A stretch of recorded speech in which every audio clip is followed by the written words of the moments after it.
एक दिन वो रेहाना से कहता है, रेहाना, अब हम लोगों का बच्चा भी हो गया है। बहुत छोटा है वो, उसका ख्याल कैसे रखेंगे हम? कैसे क्या? मैं गांव से माँ को लेकर आ जाती हूँ। नौकरी से हाफ डे ले लिया करूंगी।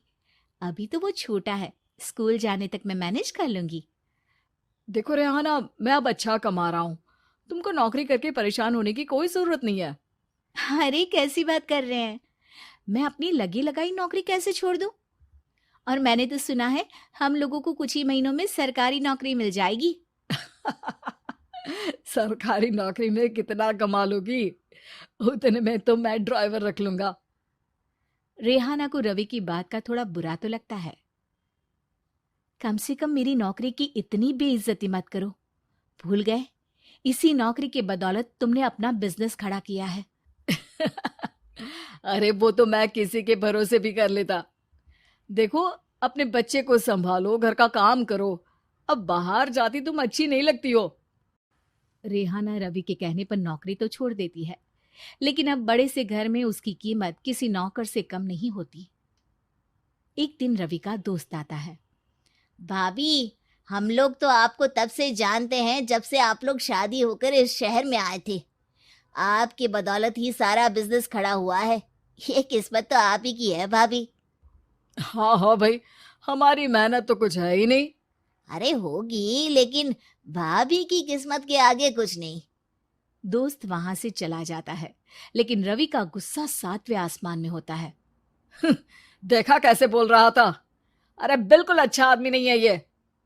कैसी बात कर रहे हैं आप? प्रशांत भैया तो बहुत अच्छे इंसान है रवि।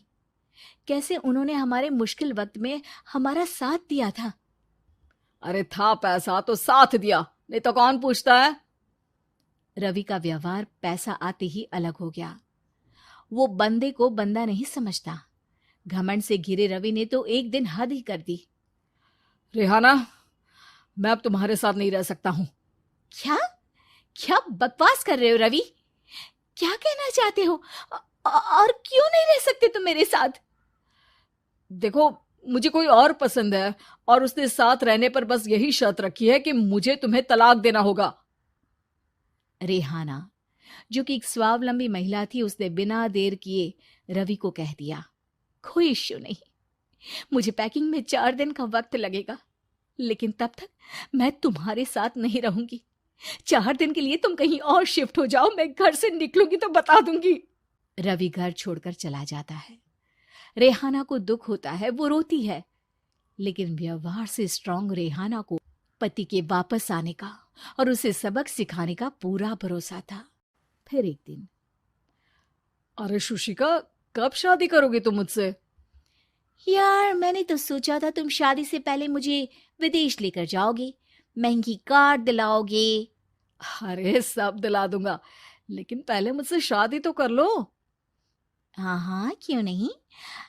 मैं कुछ दिनों के लिए अपने मम्मी पापा के पास जा रही हूँ और लोगों से अपनी शादी की बात करूंगी। अरे शुशिका, कैसे रहूंगा मैं तुम्हारे बिना? अब तो शादी ही होने वाली है हम लोगों की। शुशिका रवि को छोड़कर चली जाती है। रवि घर आता है, जहां रेहाना को ना पाकर उसे सब अजीब लगता है। घर तो रेहाना के बिना कुछ नहीं है। बच्चे की याद भी आ रही है। चलो एक वीडियो कॉल कर लेता हूँ। रवि रेहाना को वीडियो कॉल करता है, लेकिन रेहाना फोन नहीं उठाती। रात को सोते वक्त मन कर रहा है मुन्ने को गले लगा लूं। चलो कोई ना, शुशिका से शादी के बाद मेरे और भी बच्चे होंगे। अगले दिन रवि ऑफिस जाता है, जहां टीना खड़ी होती है। सर, आपने अपने नए ऐड के लिए मॉडल की रिक्वायरमेंट डाली थी ना, मैं उसी के लिए आई हूँ। रवि टीना को देखकर खुश हो जाता है। अब शादी हो गई है तुम्हारी? नहीं सर, बस अच्छा सा हैंडसम और अमीर लड़का देख रहे हैं मेरे मम्मी पापा। रवि के दिमाग से तो टीना को देखकर शुशिका का ख्याल भी खत्म हो जाता है।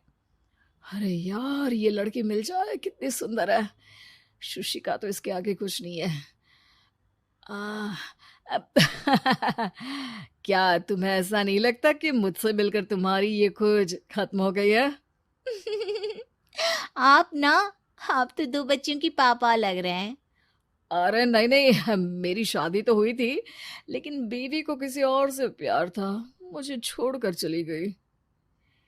खैर, टीना की दोस्ती रवि से हो जाती है, लेकिन 1 महीने बाद शुशिका रवि के पास वापस आती है।